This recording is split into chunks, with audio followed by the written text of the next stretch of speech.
Would you gentlemen care to order your dinners? Bet, babe. Slide a piece of the porter, drink side, run the Java. Look at here. I get Dick Grease and chomping on some buns and dragging it to the garden.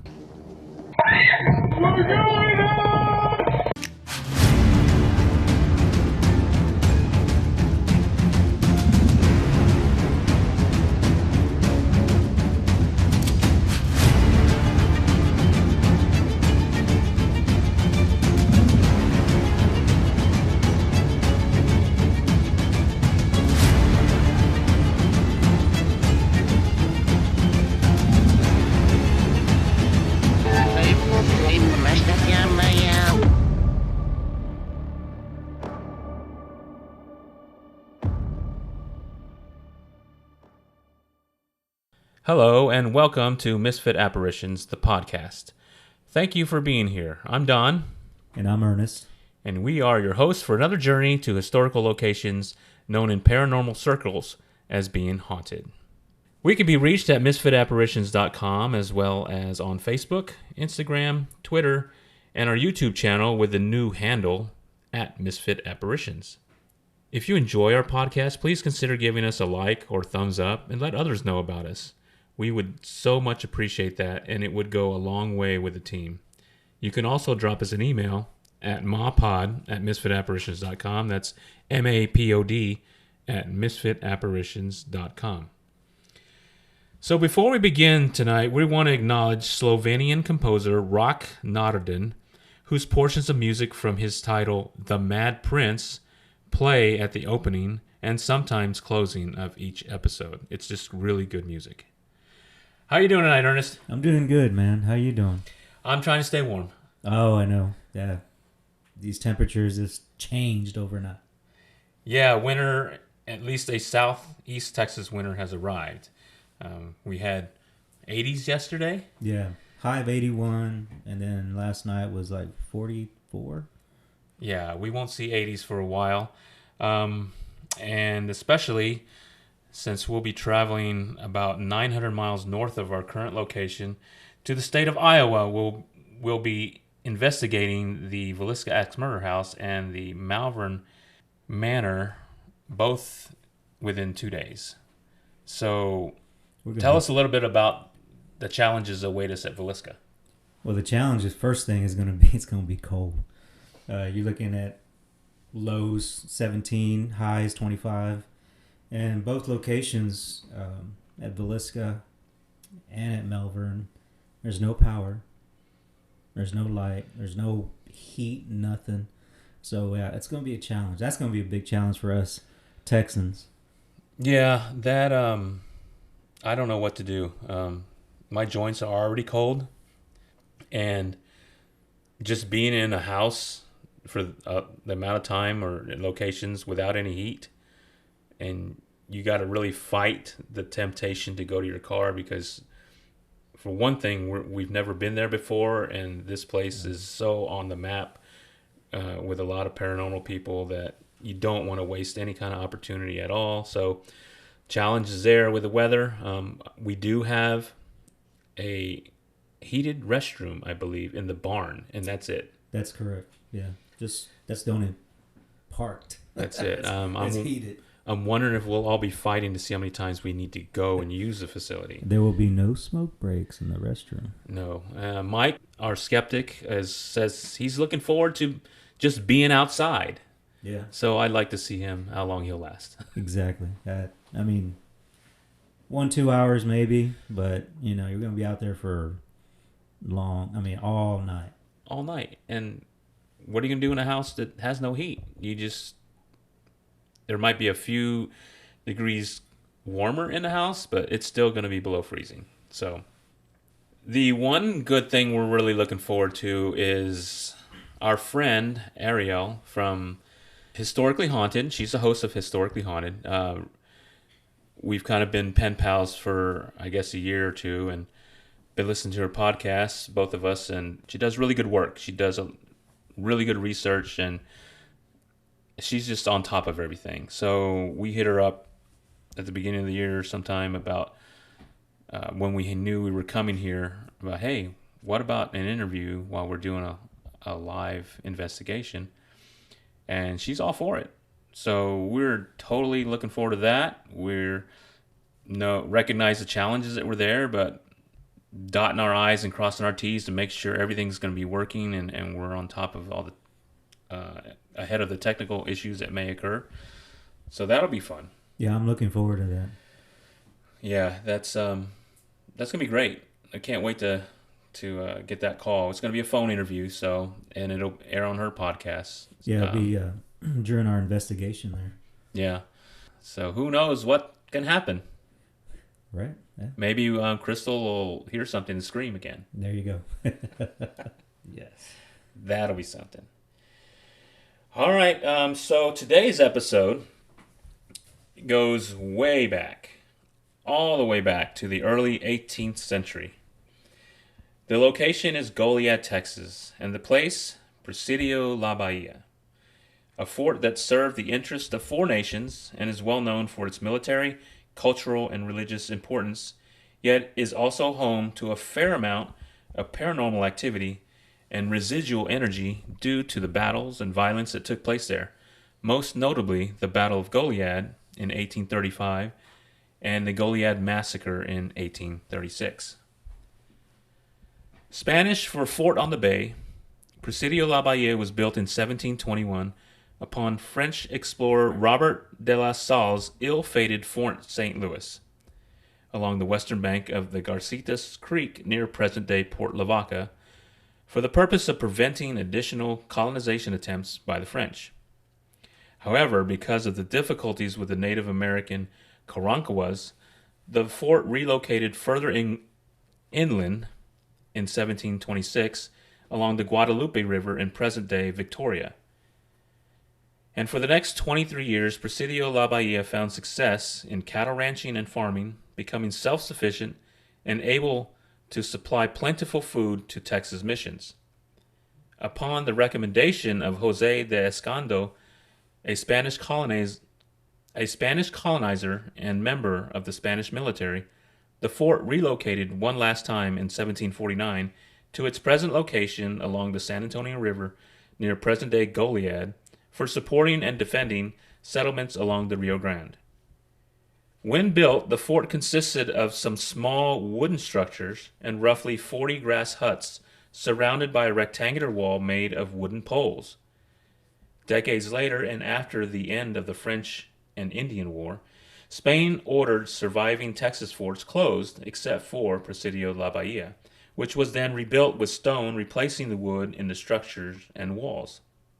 By the late 1700s, the fort included a quadrangular 1/7 mile in diameter defensive wall, rounded limestone bastions for cannons, officers' quarters, storehouses, workshops, an arsenal, and the Our Lady of Loreto Chapel built at the northwest corner.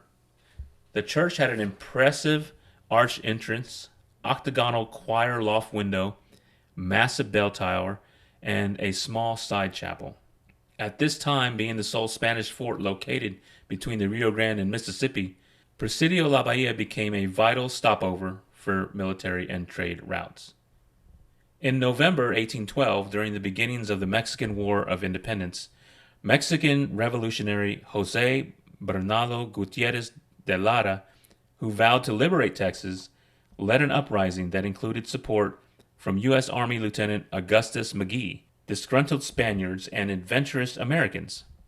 The force of 300 men easily took control of Presidio La Bahia since Texas Spanish Governor Manuel Salcedo's intelligence suggested the invaders would strike San Antonio first. A few days later, Salcedo arrived with Spanish troops who proceeded to bombard the fort. After 3 months of skirmishes, a failed negotiation of surrender, and the sudden death of McGee by illness, Salcedo's forces retreated to San Antonio. The militia held on to the fort for a few more months before Spanish troops retook it. Presidio La Bahia was seized once again in October 1821, when disgruntled filibuster James Long and his troops captured the fort but could only hold it for a few days before surrendering. By this time, Mexico had won its independence from Spain, and Presidio La Bahia was under Mexican control. Texas was now part of Mexico and combined with the province of Coahuila to form the state of Coahuila y Tejas.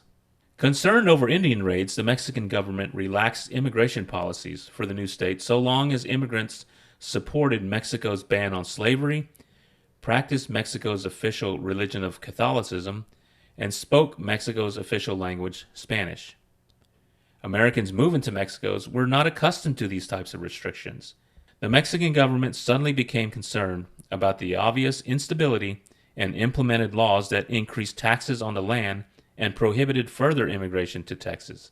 This, combined with a Mexican revolt in 1832, led by Antonio Lopez de Santa Anna, only encouraged Texians to take up arms. The Texas Revolution began October 2, 1835. The second battle of the Revolution took place on October 9, 1835, at Presidio La Bahia, also known as the Battle of Goliad. There wasn't much of a battle as the fort's defenses were weak. Within 30 minutes, the Texians were in and the Mexicans were out.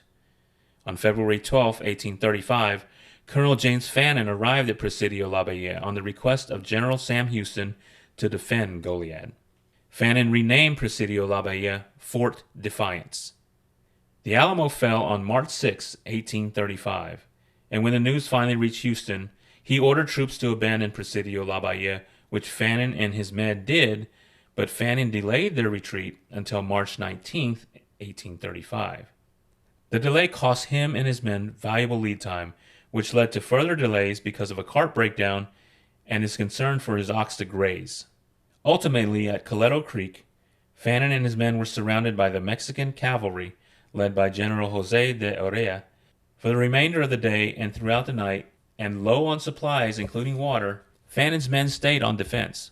However, the next morning, Fannin saw no way out and sought honorable terms for surrender. Fannin and his men, including the wounded, were marched back to Goliad and imprisoned in the fort's Our Lady of Loreto Chapel. Over the next few days, Texian prisoners from other battles were sent to Presidio La Bahia to await their fate. Then on Palm Sunday, March 27, 1836, the unwounded prisoners were divided into 3 groups and marched in different directions from the fort. One group went west, another went north, and a third went southeast. From a half to 3/4 of a mile from Presidio La Bahia, the 3 groups were stopped. On command, or a predetermined moment, guards shot the prisoners at close range, guaranteed not to miss. Most were killed immediately. Those who weren't were shot again, bayoneted, or lanced. When the cavalry returned to the fort, they brought the close to 40 wounded out of the chapel, laid them on the ground in front of the chapel doors, and shot them. Colonel Fannin was the last Texian to die. He was taken outside the chapel, blindfolded and seated in a chair next to a trench by the water gate. Knowing his fate, he made 3 requests: not to be shot in the face, his personal belongings sent to his family, and given a Christian burial. Instead, his captors shot him in the face, stole his personal belongings, and burned his body along with many others. This day became known as the Goliad Massacre. 28 men were able to escape the firing squad, and 17 men's lives were spared, most of them from Francita Alaves, wife of General Uria, and more commonly known today as the Angel of Goliad. Santa Anna gave General Uria the orders to execute the prisoners. In the end, Uria would not do it. In his place, Colonel Portilla was tasked with carrying out Santa Anna's orders. Santa Anna did not appear to be a compassionate leader. Instead, he appeared to be like an ambitious weasel. But when he gave the order to execute the prisoners, he was bound by Mexico's congressional decree of December 30th, 1835, that armed rebels captured in states must be executed as pirates. There is nothing to debate here. The time, the circumstances, the countries involved, that mattered then. These men fought and died for a cause they believed in, and over 186 years later, they are still remembered for it. That matters today. In the 1850s, Presidio La Bahia, including the church, was brought back from the state of Texas and is owned by the Catholic Diocese of Victoria, Texas. The fort was restored in the 1960s and currently appears how it looked at the time of the Goliad massacre. In early spring of this year, the Diocese of Victoria and the Texas Historic Commission discussed a Presidio La Bahia partnership which would turn management and operation of the Presidio over to the state agency. According to Scott McMahon, director of Presidio La Bahia for the Diocese of Victoria, the partnership had been in the works for several years, and that it would be a win-win, bringing more resources and expertise to help preserve the fort and enhance the historical interpretation for visitors. The Presidio currently employs 2 people. McMahon says, quote, "There are things we need to do here that we really haven't been able to do. Some of it is due to funding. Some of it is just not having the right people to come tackle some of these projects. This is going to bring us a lot of resources we haven't had available to us. We are going to have a lot of people who can help with maintenance and upkeep of the property and the structures here. Finally, all the pieces are kind of coming together." End quote. The Diocese of Victoria would retain ownership of the Presidio, and the Our Lady of Loretto Chapel would remain a mission in the Immaculate Conception Parish in Goliad. While the Historical Commission would take over the staffing and historical interpretation with more resources through the agency, the only real change visitors might notice is different merchandise. Texas Historical Commission brand items in the gift shop. Upgrading the site's infrastructure will begin soon. Presidio La Bahia is both a state and national landmark. It is open year-round, apart from major holidays, and includes access to its history museum within the old officers' quarters and its annual Living History program through a series of reenactments that take place each March. Its chapel, Our Lady of Loretto, is one of the oldest extant churches in the United States and is the only completely original structure in the fort. To this day, it continues offering Mass on early Sunday evenings. Now let's talk about the paranormal activity that many have experienced, including our team. For a fair price for paranormal teams and others who wish to stay there, Presidio La Bahia offers the option to stay overnight in the quarters, a 2-bedroom small apartment complete with 3 beds, a living and dining area with fireplace, a kitchen, a bathroom with a shower, and central heat and air conditioning. We will discuss air conditioning here shortly. The quarters was once used as housing for Presidio's officers and most recently as a residence for diocesan priests. Staying overnight at the quarters offers after-hours access to the inner courtyard and quadrangle, except for the soldiers' barracks, which is reserved for reenactors. So, at this time, we want to talk about Misfit Apparitions experience last Labor Day in 2021. The first thing that comes to mind, in my mind, is the heat. It was very hot.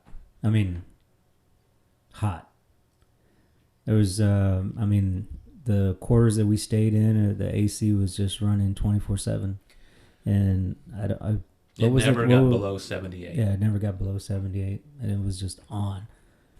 I mean, it's a really nice area to stay in. Oh yes, it's very nice. But it was hot. And part of that is probably because the 3 doors that you go in and out of are just, they're makeshift construction. It's just planks of wood. There's no insulation. I mean, there's probably at least 2 or 3 inches underneath the door to go outside. So if you're afraid of snakes, you may not want to stay there because that's a possibility. Oh yeah. You snakes, rats. I mean, yeah. You name it, they can crawl underneath those doors with no problem. And the planks of wood, they're not lined up correctly. I mean, it's just a door. It reminds me of kind of like the Old West type of thing. You know, I mean, just don't think that you're staying in a fancy hotel because it still has the old style back in the day, right? And when you're staying there, you feel that you're back in that time period, which is cool. So that's one good thing is staying there, but I don't recommend being there in summer. Yeah, try not to go during the months between April and probably October. Right. We all experienced, I think, except for probably Mike, but the way that we had did it when we were there, and it's just nice being outside in a place that huge. You have the whole place to yourself. So what we did was we just kind of went in groups of two for about 40 minutes or so, and Right. somebody Yeah. stayed inside the quarters. So two went in, one stayed, and then we swapped. So when Ernest and I went out, we kind of split up, and Ernest took off towards the bastion on the southeast side of the fort. And tell us Right. what you experienced. Oh, when I was there, I was just there. Unfortunately, I didn't have a recorder with me, but as I was standing there, I would hear like thunder, and of course, it was a clear night. See the stars. That was awesome, though. Mm-hmm. Living in a big city that we do, we don't get to see stars like that. But then I was hearing strange growls. And off to the distance, that's where you see the memorial for the soldiers. And there's a cemetery on the left-hand side. And when I was hearing the growls, I was like, oh my God, is there a dog or a coyote or something out there? And then that's when I radioed you on and saying, hey, I'm hearing these weird noises, growls. And at that time, you were walking around the whole fort. And so then when I called you over, what did you hear? Yeah, you had called me over to say, I'm hearing growls. And so okay. I'm like fast stepping it over to where you are.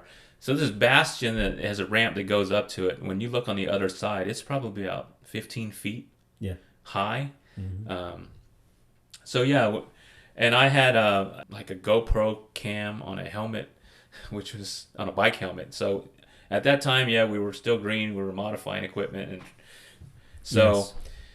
yeah, we were there, and I heard the thunder first, and so the first thing I did was look at my phone to see if there was any rain around. There was nothing around, and kept hearing that a couple times, and then I did hear the growl, and I remember looking over to see if there was a dog or a Right. wolf or something, and it sounded like it was coming in an area called the soldiers barracks that we talked about, that's reserved for reenactors. So that's where it sounded like it was coming from. That was, I mean, you could actually hear with your own ears. I mean, we didn't have any type of recorders or any equipment really, except for that GoPro that you had. But yeah, that was interesting, and the thunder that was one thing. It's clear night. Yeah, it was. I don't know. Well, we'll tell you what it actually wound up being later. But when we got back to the room, and it was really late, and all of us were really tired, and we weren't really getting anything, and we were hungry for something. So I think, well, before that, we all went out together, and one of the interesting things about this place, and you need to prepare yourself for this, because while it was still light there, we had to kind of prearrange where we were going to set up outside. In the big quadrangle, there's a huge tree, and there's a couple benches there, and we thought, well, this would be a good place to set up at night. Yes. But when we went out there at night, we did not expect to see what we saw. I mean, These were huge spiders, huge webs. this tree was a spider hanger. They were just all over the place, and they were albino-looking, predator-looking spiders. Mike had taken his camera and tried to get real close to one. I think it reached out for the camera. Yeah, I think it was trying to bite him. The thing looked huge, man. These things were just humongous. And I'm glad I didn't sit down. yeah, I'm glad that we did that. Can you imagine us taking all our equipment out there, setting up, only to see all these spiders up in the trees? Just, oh no. No. And the bullfrogs that were, or I don't know if they were bullfrogs, but they were frogs that maybe looked like they were part of a They were all over the grass. Drinking nuclear water or something. They were just huge. They were lifting weights. That's all I know. They were huge. Big. And ant mounds. Steroids. And there was this one cannon on the east side of the back of the church inside the fort that had this bee's nest that must have been the size of 2 fists. It was enormous. Yeah, there was a lot of things not used to seeing, but interesting. Yes, it was. It was interesting. Just to add to that, of course, we said that it was hot that day. It was hot during the night, but we did visit the church before it closed down, and actually were there on a day that they did have Mass. Yeah, it was a Sunday. It was a Sunday, but before Mass, we went in there and we took some pictures. We have that on our website. That was very beautiful. It was just, you go back in time when you're there. Yes, this is the church that all the wounded prisoners were being housed, awaiting their fate. So they were all in there. And there is a actual grave site right in front of the church of a woman. It was very difficult to read the text on the stone, but I think you and Mike figured it out. I don't remember what it was right now, but right there in the front. And it's probably where around the area that Colonel Fannin was shot in the face. It was getting late. I know it was past 3 o'clock, and we were just tired. At least I was. So Ernest and I shared a room that had 2 separate beds. Mike took the big bed. I had set up some cameras to record the rooms that we were in, at least the one that Ernest and I were in. I left the recording on a chair. Unfortunately, it cut off at or prior to a moment which could have been interesting. Ernest will tell us about it. Yes, in the bedroom that we were staying in, there's a door that leads out to the courtyard, and so I want to say it was probably 4:30 in the morning, and I was half asleep. I couldn't sleep, and that's when I heard the door rattle, like the doorknob. Someone at that time thinking someone was trying to get in, but actually it's the opposite. Somebody was trying to get out, because there's no door or knob on the other side. So right when that happened, I looked up and I was like, Don. He was fast asleep. He was gone. So I was the only one up, and I was like, oh, we got a cat. I saw my watch, the time on there, and then I'd asked Don, I said, hey, you got to fast forward to this time of the night of the recording. But unfortunately, the camera, did it lose power, or just... the battery had ran out. Oh, the battery ran out. Yeah. I think it was like minutes before that time that the battery ran out, and we were like disappointed, but that would have been a good catch, because it actually happened. Yeah, you can see you in the bed tossing and turning, and you were just the whole night I was just tossing. I couldn't get comfortable. And you look at me, I don't think I moved the entire you time did I not recorded. move. I did not move. I was on my side, nothing. No, Didn't move at all. You were gone. And then Mike, and that's another thing. The other thing that I was being so restless during the night, I kept hearing things in the living room, or I don't know what you call it, but for me, it's like a living room area where you have the couch, the fireplace, the table, and Mike was on the other side in his bed. And I remember asking Mike, I said, dude, did you get up like during the night and, either went to the bathroom or went out to get a smoke break? And he was like, no, I didn't ever wake up. So I did hear a lot of strange noises. Unfortunately, nothing was caught. But I heard it with my own ears. It's pretty cool. But you have that gift, my friend. But I need others to witness. Yeah, well, I think Cole. I don't know. We'll talk about that later. But so I got up early. I don't think early, but I slept a few hours, and so in the quarters on the coffee table there are these journals. I don't know, 5 or 6 of them that guests can write their experiences down. So I started reading some of them, and then started writing about our experience. And I came across the reason, or what we thought was thunder. What that actually was cannon fire. Multiple entries in these journals referred to hearing these and thought it was thunder. In actuality, it's just cannon fire. And I've seen it on websites that people talk about that. So there's just a lot of residual energy there. It's incredible to hear that. And just no explanation. That's just amazing to me that energy is still there after all those years. I just want to make a note that when I was talking about hearing thunder, it wasn't like a huge boom. It was a faint. Yeah. So that's why you were both like, is that thunder? Or, that's why we were looking at the weather. So, for them to say in the journals that that's, a cannon fire from back in the day, I don't know. I think I believe it because it was very faint. It wasn't like a huge thunder that, we hear during a storm. So the good news about all of this is that we're going back next month. We're going back in next month, December. Yes. Which, weather's going to be a little cooler, or a lot cooler than what it was. Yes. Almost a year ago. The only thing that would make it worse is there's like a strong wind and it just goes right through those doors. that would make it bad. Yeah.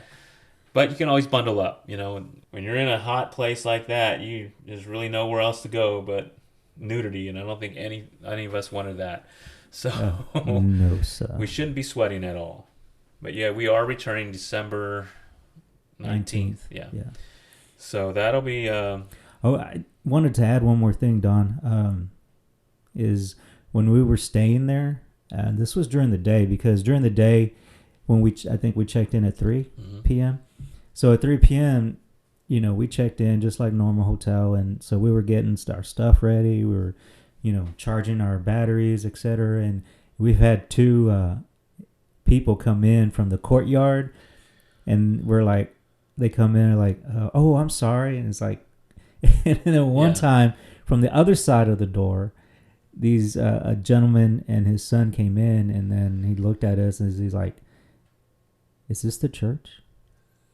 We're like, "No, it's not the church. The church is around the corner on the other side." So that was pretty funny. That first time here, huh? That was for people to walk in, and I'm glad none of us were taking showers. Ooh, yeah, or having a quote Tupperware party. But yeah, as Don just said, we are going back. Yeah, we're looking forward to that. It'll be during our Christmas break. We work in a school district, so when the kiddies get 2 weeks off at Christmas time, so do we. Right. And so that we get a lot of our stuff done at that time. It's like going up to Villisca in Iowa during the Thanksgiving break, because they're out, we're out. Yeah, I think this time we're not. We've got a couple of investigations under our belt, so we kind of have a good plan on this one than we did before. Oh, yeah. We were green as hell last year, but not this time. I think we're ready for Villisca. We've got all the equipment that we need, and we've got some smart people on the team that are experienced. The only challenge will be the weather. All right. I've got nothing else to add to this. This was a really good episode, I thought, in terms of the history, considering that we live in this state and it's people that born and bred here, they take the history here very seriously. So it was really a lot of fun to research this. Yes. And thank you, Don. No problem. Hey, listeners, thank you for listening. We both wish you a little less stress in your lives during the prelude to this holiday season. Oh, I'd like to say one thing. Okay. Happy Thanksgiving to everyone. You will not hear from us until after Thanksgiving, when we will our next episode will be dropped. So yes, enjoy the break, enjoy your family and your friends, and just be thankful. So we'll see you next time on the podcast. Bye. Bye.